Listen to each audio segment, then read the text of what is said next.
जय भीम दोस्तों। मैं हूं चरण सिंह और आपका स्वागत है अम्बेडकर राइटिंग्स एंड स्पीचेस में। आज हम बात करेंगे वॉल्यूम 6 के इंट्रोडक्शन की। This is an interesting volume.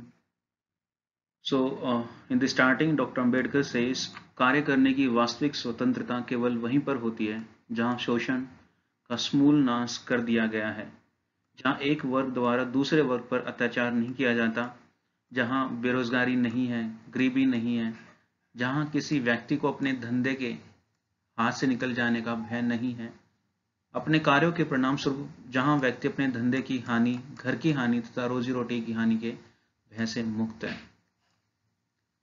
तो जहां पे सारी चीजें नहीं है, सिर्फ वहीं पर वास्तविक स्वतंत्रता है, as doctor Ambedkar says in volume 6। Volume 6 में बेसिकली 3 पार्ट्स हैं। पार्ट 1 में हिंदुत्व का दर्शन, that is philosophy of Hinduism.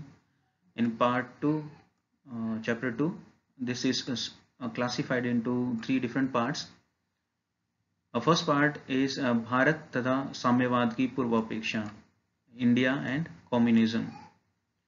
दूसरा जो चैप्टर है इसमें हिंदू समाज व्यवस्था, इसके मूलभूत सिद्धांत, इसके बेसिक प्रिंसिपल्स। एंड जो तीसरा है वो भी हिंदू सोशल ऑर्डर यानी कि हिंदू समाज व्यवस्था के रिलेटेड है, और इस चैप्टर में इसके यूनिक फीचर्स, इसकी अनोखी विशेषताएं बताई गई हैं।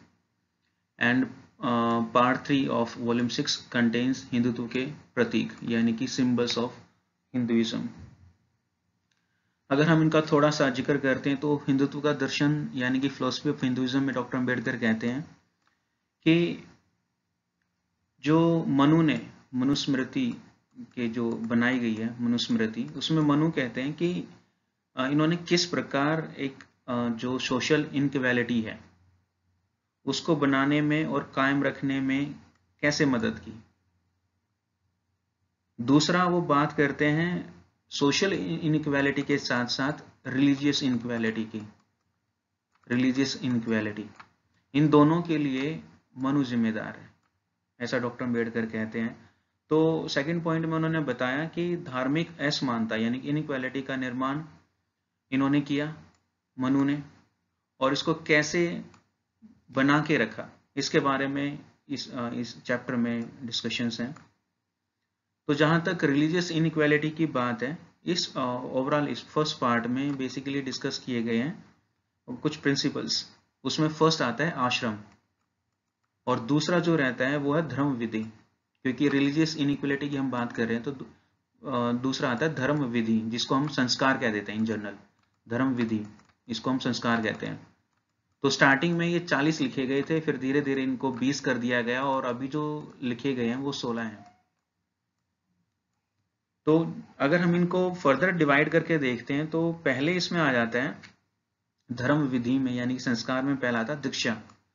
दीक्षा का मतलब बताया गया है कि जब हम किसी वयस्क को, किसी व्यक्ति को जब हम पवित्र धागे से अभिषेक करते हैं या उसको पहनाते हैं तो उसको दीक्षा संस्कार कहते हैं। दूसरा बात की गई है गायत्री की। गायत्री भी एक संस्कार है जिसमें एक मंत्र का उच्चारण होता है एक दैवी शक्ति के लिए। और तीसरा इसमें बताया गया है दैनिक यज्ञ, जो डेली यज्ञ होते हैं या हवन होते हैं। तो ये 3 संस्कार का डिस्कशन किया गया है, बाकी और भी हैं बट इस पर्टिकुलर डिस्कशन में 3 का जिक्र किया गया है। तो ये तो हुए 3 संस्कार। और जब हम बात करते हैं आश्रम की, आश्रम का मतलब होता है स्टेज, एक अवस्था होती है अब लाइफ की। जो फिलोसफी ऑफ हिंदुइज्म है उसमें एक इंसान की 4 जो हैं स्टेजेस बताई गई हैं उसकी लाइफ की, 4 आश्रम है। उसमें जो रहता है पहला वो होता है ब्रह्मचार्य। ब्रह्मचार्य में रहता है अनमैरिड, जो हिंदू है वो अनमैरिड रहता है और सिर्फ एजुकेशन पे फोकस्ड रहता है। दूसरा बताया गया है गृहस्थ। गृहस्थ जीवन में मैरिड होता है और वो अपने परिवार का पालन पोषण करता है और भौतिक जो सुख होते हैं उनको भोगता है। तीसरा जो आश्रम है यानी कि स्टेज है वो बताया गया है वानप्रस्थ। वानप्रस्थ में एक सन्यासी की तरह रहता है, साधु की तरह रहता है, लेकिन वो अपने परिवार से विमुख नहीं होता, परिवार के प्रति उसका लगाव रहता है और जितनी भी उसकी प्रॉपर्टी है उन प्रॉपर्टी के बारे में भी उसका मालिकाना हक रहता है। और जो 4th आश्रम है यानी कि स्टेज है वो बताई गई है सन्यास की, यानी कि इस स्टेज में ये सब कुछ त्याग देता है, फैमिली प्लस प्रॉपर्टी, दोनों चीजें त्याग देता है। तो जहां तक इन चारों आश्रम की बात है, पहली और जो दूसरी स्टेज है ये स्वाभाविक है, ये आनी ही आनी है, और जो तीसरी चौथी है ये रिकमेंडेड है, ऐसा मनु ने जो बताया रिकमेंडेड है, जरूरी नहीं है कि सबको ऐसा कुछ करना है कि वो वानप्रस्थ आश्रम में जाए और संन्यास आश्रम में जाए। एक इम्पोर्टेंट पॉइंट और ये है कि जब हम बात करते हैं इनकी धर्म विधि की, तो धर्म विधि में 3 चीजों का हमने जिक्र किया, दीक्षा, गायत्री और दैनिक हवन का। तो ब्रह्मा ने जो अनादि जो अपने ये हैं वेद, उसमें अ, औ और मैं का बारे में बताया गया, जो फाइनली बनते हैं ओम के उच्चारण में। तो ऐसे ही भू जो है, भू, और दूसरा होता है भुव, और तीसरा है स्व, इनका भी मतलब बताया गया। और ये जो गायत्री मंत्र उसमें कहीं ना कहीं इनका उच्चारण होता है। तो भू का मतलब होता है पृथ्वी, भुव का मतलब है आकाश, और स्व का मतलब है स्वर्ग। इसके बारे में भी हिंदुत्व का जो दर्शन है इसमें डिस्कशन किया गया है। तो इसके 4 स्टेजेस का हमने देख लिया है। ये ओवरऑल जो पार्ट है ये हिंदुत्व के दर्शन के अंडर डिस्कशन किया गया है। अब अगर हम पार्ट 2 की देखते हैं, इसको फर्दर 3 में डिवाइड किया गया है। हम बात करेंगे मेन हिंदू सोशल ऑर्डर की, यानी कि हिंदू समाज व्यवस्था की। फर्स्ट में सिद्धांत। अब ये सिद्धांत कौन से हैं? तो जो हिंदू सोशल ऑर्डर है उसके कुछ सिद्धांत हैं और उसकी कुछ विशेषताएं हैं। तो इसमें डॉक्टर अंबेडकर क्वेश्चन पूछते हैं कि हिंदू सोशल ऑर्डर में स्वतंत्रता का कुछ जगह है, फ्रीडम की कुछ जगह है, क्योंकि इनका जो प्रिंसिपल रहा है वो रहा है लिबर्टी, इक्वालिटी एंड फ्रेटर्निटी। स्वतंत्रता, बराबरी, जो समानता और भाईचारा। तो यहाँ पे क्वेश्चन पूछते हैं कि क्या हिंदू सोशल ऑर्डर है उसमें स्वतंत्रता है, उसकी कोई जगह है, या फिर क्यों आवश्यक है एक समाज में।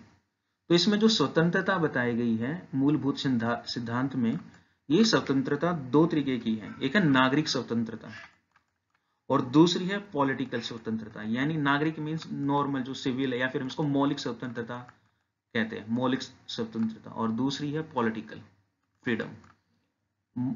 तो पॉलिटिकल फ्रीडम में बेसिकली ये बताते हैं कि पॉलिटिकल फ्रीडम वो है जब किसी भी नागरिक को एक कानून बनाने में और सरकार बनाने और बदलने में हक मिलता है, वो पॉलिटिकल फ्रीडम कहते हैं, जब उसकी भागीदारी होती है। इंट्रोडक्शन में आपने देखा है जब वो बात करते हैं, अभी जो इन्होंने स्वतंत्रता की बात की है, इंट्रोडक्शन में जो लाइंस लिखी गई हैं फर्स्ट स्लाइड में, वो इसी पार्ट से ली गई हैं। हिंदू समाज व्यवस्था, इसके मूलभूत सिद्धांत, जो 3-4 लाइनें अभी हमने देखी हैं वो इस पार्ट 2 के चैप्टर 2 में है। और जब हम बात करते हैं तीसरे की, हिंदू समाज व्यवस्था की अनोखी विशेषताएं, अब डॉक्टर अंबेडकर कहते हैं कि इसमें जो है 3 विशेषताएं खास है। हिंदू जो सोशल ऑर्डर है इसकी 3 विशेषताएं हैं। पहली जो विशेषता है वो है महामानव ब्राह्मण की सेवा करना। महामानव ब्राह्मण की सेवा करना। अब महामानव इन्होंने इसलिए लिखा है क्योंकि इनके नीचे क्षत्रिय आते हैं और फिर इनके बाद वैश्य आते हैं। तो वैश्य, क्षत्रिय और ब्राह्मण में डिफरेंशिएट करने के लिए इनको महामानव बताया गया है। तो पहला जो विशेषता है हिंदू सोशल ऑर्डर की वो है महामानव की सेवा करना। दूसरा वो बताते हैं, दूसरी जो यूनिक फीचर है हिंदू सोशल ऑर्डर का, वो यूनिक फीचर है इस सिस्टम को, हिंदू सोशल ऑर्डर को कैसे मेंटेन किया जाए, ये किसकी जिम्मेदारी है। तो ये जिम्मेदारी आ जाती है राजा की, यानी कि क्षत्रिय की। और जो तीसरी इसकी यूनिक फीचर है वो है कि जो ये हिंदू सोशल ऑर्डर है ये एक दैवीय जो है चीज है, मतलब ये भगवान ने बनाई हुई है। इसमें जिक्र किया गया है गीता का। इसमें गीता के कुछ श्लोक लिए गए हैं जिसमें बताते हैं कृष्ण जो अपना जो उपदेश दे रहे होते हैं वो कहते हैं कि जो चारों जो वर्ण है ये मैंने बनाए हैं। तो जब भी धरती पे धर्म कम होता चला जाएगा और अधर्म बढ़ता चला जाएगा तो मैं जन्म लूंगा उस अधर्म को खत्म करने के लिए। तो इसमें कुछ इनके एग्जाम्पल्स बताए गए हैं गीता के। जहां तक भाग 3 की बात है, हिंदुत्व के प्रतीक, ये है अपना symbols of Hinduism. This is an important task. Doctor B R. Ambedkar एक बुक लिखना चाहते थे जिसका टाइटल है can I be a Hindu, can I be a Hindu. तो ये बुक लिखना चाहते थे डॉक्टर अम्बेडकर, ये बहुत बड़ी बुक इन्होंने प्लान की थी, but because of certain reasons it couldn't be published. तो भाग 3 में जो है ये इस बुक से ही रिलेटेड सारा कंटेंट है जो पब्लिश नहीं हो सकी, और इस वॉल्यूम में ये कंप्लीट है भी नहीं, क्योंकि कुछ ऐसी कंडीशंस रही होंगी उस वक्त पर कि पूरे डॉक्यूमेंट्स नहीं मिले, तो ये इनकम्प्लीट डॉक्यूमेंट अपने आप में हिंदुत्व के प्रति। तो इसमें डिस्कशन किया गया है जो यात्री आते थे कोई पुराने टाइम में, जो ट्रैवलर थे, उन्होंने इस चीज को कैसे देखा, हिंदुइज्म को कैसे देखा, तो उन्होंने अपने रिकॉर्ड्स में लिखा गया है। उम्मीद आप लोगों को याद होगा मैगस्थनीज यहाँ आए थे, अल-ब्रूनी यहाँ आए थे, तो उनके रिकॉर्ड्स का वर्णन इसके बारे में किया गया है। तो अगर एक एग्जाम्पल हम लेते हैं, चंद्रगुप्त मौर्य के टाइम में यहाँ पे मैगस्थनीज आए थे, मैगस्थनीज। तो उन्होंने भारत की जो आबादी है उसको 7 भागों में डिवाइड किया था। जो भारत की जो आबादी है वो 7 वर्गों में, भागों में है बटी हुई। तो पहला बताते हैं, पहली जो आबादी है वो है दार्शनिक की, फिलोसफर्स की, इनका नंबर बहुत कम है, यानी कि इनकी जनसंख्या बहुत कम है।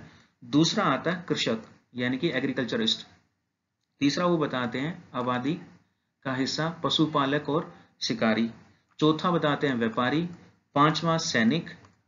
छठा वो बताते हैं भेदिए, जो भेद लेके आता है, भेदिए। इसमें गुप्तचर आते हैं जो राजा को सारे जो सूचनाएं हैं वो देंगे। और जो सातवां है वो पार्षद और कर निर्धारक, जो टैक्स जो फाइनलाइज करेंगे, टैक्स के बारे में बताएंगे, पार्षद और कर निर्धारक। ये 7 भागों में भारत की आबादी के बारे में मैगस्थनीज ने बताया है। तो पार्ट 3 का ये हिस्सा है। हम देख लेते हैं कि जो तीनों पार्ट्स, उसमें से मैंने कुछ ये पार्ट लिया है, कुछ कंटेंट लिया है, तो आप इसको पढ़ सकते हैं। भाई बेसिकली इसमें परशुराम के बारे में बताया गया है, जिन्होंने पूरी पृथ्वी को 21 बार क्षत्रिय विहीन कर दिया था, यानी क्षत्रियों का नाश किया था इन्होंने, परशुराम ने। कल इनकी जयंती है, तो इसके बारे में मतलब एक क्वेश्चन आता है, जब सारे क्षत्रियों का नाश इन्होंने कर दिया था तो क्षत्रिय जो जातियां हैं अभी वो कहाँ से आई? ये बेसिक क्वेश्चन किसी के भी माइंड में आ सकता है। तो ये कंटेंट मैंने इसलिए लिया है कि थोड़ा बहुत आइडिया हो कि अभी जो क्षत्रिय जो है वो कैसे उत्पन्न हुए हैं। तो ऐसा इस वॉल्यूम 6 में लिखा गया है कि जितनी भी स्त्रियां पीछे रही, इनका इन्होंने लिखा है किस बार इन्होंने नाश किया था इनका, क्षत्रियों का। तो जो पीछे विधवाएं थी, इनके कांटेक्ट हुए थे ब्राह्मणों के साथ, और with the gradually with the time they were pregnant, और इस बात से उनसे वंश को चलाने के लिए सूरवान क्षत्रिय लड़के और लड़कियां उत्पन्न हुए। इस प्रकार ब्राह्मणों ने अपने सदाचार से, क्योंकि इनके मन में कुछ गलत ऐसे भाव नहीं थे, ये ऊपर आप पढ़ सकते हैं, तो उन्होंने अपने सदाचार से क्षत्रियों से अक्षत्रिय वंश का सिलसिला आगे बढ़ाया, जिनकी बाद में संख्या बढ़ती चली गई। आज के लिए इतना ही। I hope you like the content explanation of the volume 6. Please share the video and subscribe the channel. Ambedkar's Writing and Spaces में जुड़ने के लिए आपका बहुत बहुत धन्यवाद। मिलते हैं अगले वॉल्यूम में, वॉल्यूम 7 के लिए। Thank you so much.